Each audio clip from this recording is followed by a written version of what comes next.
His book is about his plight through the civil rights era through present, and his title is Civil Rights Voices for the Oppressed. And so we will welcome the Reverend Dr. John L. Scott. Yes. I want to thank you for inviting me, and thank you, Jennifer, who is a fixture in this community. Jennifer really has played a very historical role. She once directed, I don't know whether you know that, a medical program that was on Amsterdam Avenue between 144th and 155th Street, where I became very involved, very familiar with her. And her advocate, as well as mine, she's now deceased, Mrs. Lurleen Chesser, was a great spirit in this area, and so it is with deep affection and appreciation I'm here because we worked together when this building here was, I believe, was in a sort of disrepair. It was through Jennifer, as you may well know, that she pulled the people to turn us together. They rallied, and I believe now they own this building. And I'm very grateful and very thankful for that, because I don't believe that you should look for anything in life that you're not willing to give yourself. If somebody else made it possible, and then therefore if you receive it, you should try to make it better. Or else you're not a builder, you're a beggar. We got too many beggars. I'm a native of North Carolina, proud North Carolinian. Because, and from stockbrokers, farmers were stockbrokers. We look down on farmers. But everything that farmers produce, they sold it at the stock market. You had to know when the cotton was up to sell, when it was down to hold it. Peanuts up, tobacco. I've told my father many times, when I grew up on our own farm, we owned our own land, still have it. And then he would come in and tell my mother, Helen, my mother's name is Helen, the market is up, we got to go. And so I come from that kind of background from a very historical county, which many of you may not know, but it was the framers of the Declaration of Independence that met in Halifax, North Carolina, and the Declaration of Independence is built on the Halifax Reserves out of the town of Halifax and the county of Halifax. Now, who Halifax was, come on in, and Dr. Williams, this is a recent doctoral candidate from New York Theological Christopher Williams from Bethel Holy Church right here. Hi, how are you? On St. Nicholas. Fine, how are you? All right. And Excuse me. and I grew up in that area, out of Halifax. Grew up in a way in an all-black community. Didn't know anything about prejudice when we grew up. It was only when I became 5 years old. But as I walked down Main Street, I was crazy about Gene Autry. And I guess in Hopalong Cassidy, and the movie theater was kids were going in. And I said to my father, that's why I still have tears in my heart today, because there's some things should never be said to a child, because in a way it shatters your world. And my world was shattered when he said we could not go into the theater. And I said, well, Daddy, how come? He said, because we are colored. And I said, well, what's that? He said, people, your color, my color.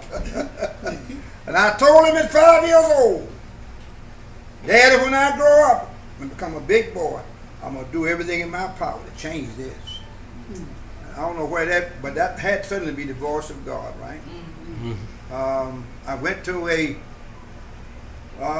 Rosenwald school when I was 5 years old. Anybody know who Rosenwald was? Oh my God. We'd be dumb as an ostrich without a Rosenwald. Rosenwald built 1,700 schools in North Carolina, where I'm from. 5,500 from Maryland to Mississippi. And so I went to a Rosenwald school, both in a place called Daniel's Chapel, where I'll be in a couple of weeks for our annual homecoming and an annual family reunion. Then from my father, when he bought the farm what we still have now, I went to another Rosenwald school, Quonky, out on a rural dirt road. And it would paint you red on a rainy day if you didn't get out of the way, because it was red clay.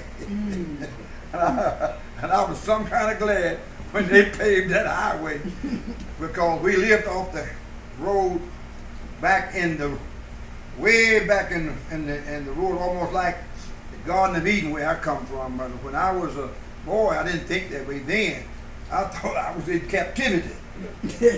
Because one, but what did I say? It was 3 families out there in that circle, about 300 acres of land. It was my mother's first cousin across the field from us, another cousin, and that was it. Finished elementary school and went on to another school that was built by a white philanthropist by the name of John Armstrong Salomon. It grieves me to this day that our people and many people don't know the benefactors and the philanthropists who gave their millions and their wealth. And come on in, hon, this is my wife. Yeah.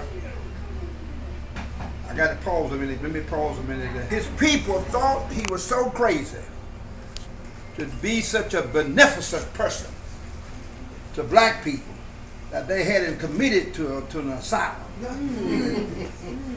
My mother, well, during that time, one of the great premier schools of this country was Eastman High School. How these people heard about this area in Halifax County, I don't know. Because there was only one paved highway, and it was called the Bloody Highway, Highway 301. Way before there was 85 or 95. Anybody know the name of Eastman? Eastman Kodak. George Eastman Kodak came all the way up yonder, Rochester, New York, where he built the mansion that's still there, and somehow or another, that area touched his heart. Down from where she come from and up from where we are, my ancestors come from, and built the premier Eastman High School, which was like a junior college. And my mother graduated from there, but my father was unfortunate. His brother next to him, his older brothers, left him there on the farm to work with his father, so my father didn't get no more than a 6th grade education. He promised me no more than a 7th grade education. He said, if you do as well as I have done, you will have done well. You will have done well if you get a 7th grade education. But when I I went to the 8th grade, I was going to show him I was supposed to be in school. I made 35 A's and 2 B's. It meant absolutely hardly seemed like nothing to him, because in the 9th grade, I stayed out of school, I guess, enough days to not promote you. And I had to, in the 10th and 11th grade, I had to pray every day that my father would let me go to school. Because they believed in owning land. Didn't care what you got, get something for yourself. You know, that's I guess the history of all the people around the world is that get some of your own. You know, it was not so much about getting education. Anyway, and Red Day of Liberation came when I graduated from high school. I could finally leave that far. But anyway, I didn't know how fortunate I was to be on the farm, because we grew everything. You know, you grew all your vegetables. And when we had them mason cans, anything about them mason cans, the mason jars? Sure. Where you would do all that preserving. and you had all the animals. That was your supermarket was the woods. All the deer and the rabbit and the squirrel, and the pheasants, and so forth. So anyway, I graduated to my surprise with honors, because I had heard of a man who said that during cotton picking time, he got an agreement with his school teacher. If he sent his homework in, would he accept it? So I went to my classroom teacher, Mr. R.D. Hudson, and I told him that I was going to be out of school sometime 2 and 3 weeks at a time. You weren't supposed to even be promoted. And I said, if I send you my homework, will you accept it? He said, I'll think about it.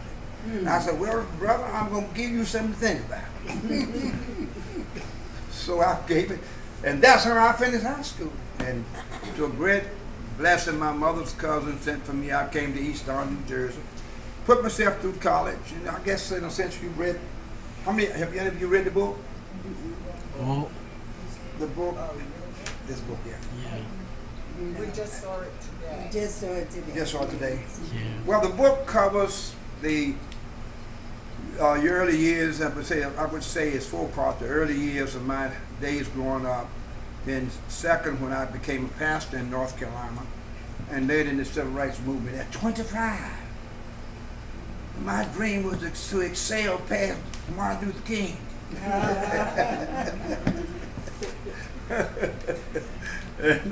and from that I came to New York to work in Operation Breadbasket. Okay. When Dr. King spoke in Memphis, he was launching a nationwide boycott. It was not about I've been to the mountaintop. 3/4 of the speech, you ought to get it. He was calling for economic equity, not equality only, but equity, and a guaranteed annual income for all families below the poverty level. You ain't heard of that, have you? Guaranteed annual income? That's what he was advocating for. So I came here in 1970, worked in the chapter here that was called SCLC, Operation Breadbasket, Greater New York, headed by the late Dr. W.A. Jones. I dedicate the book to him. He was a son of thunder, one of the greatest minds that's still quoted all across the country as one of the most gifted leaders that we've had in the last, I would say, 50 years, next to Martin Luther King. That's the third part, when we had boycotts against Marge's department store, A&P, Pepsi-Cola, Coca-Cola. It's all in there. And then the fourth part is my years here in this area when we had a drug epidemic. Yes. And I decided I wasn't going to die for nothing. I didn't even ask my wife's permission. Because she didn't give me the right to live. God gave it to me, right? And I said, I'm not going to live with them shooting up and down 152nd Street. And you had 5 major posse groups right there on the corner of Broadway and 152nd Street in Giuliani. And Senator D'Amato and I, we made film on how this was the drug area for the wealthy kids coming across George Washington Bridge buying drugs. So a preacher who is now in Vermont by the name of Reverend Dr. Earl Cooper Camp used to be at intersection here at 155th and Broadway. We led what it was called the Coalition, CCOP, Coalition on Community Policing. And we led in that effort when the Dirty 30, Dirty 30th Precinct. Yeah. Man, and I thank God for the police officers. They were crying to me, said, preacher, somebody got to do something. So we led in that, and then from there we had through our church the West Harlem Coalition, where we sponsored 5 nutrition centers, 42 full-time workers, 2 vans every day to try to serve the needs of the community.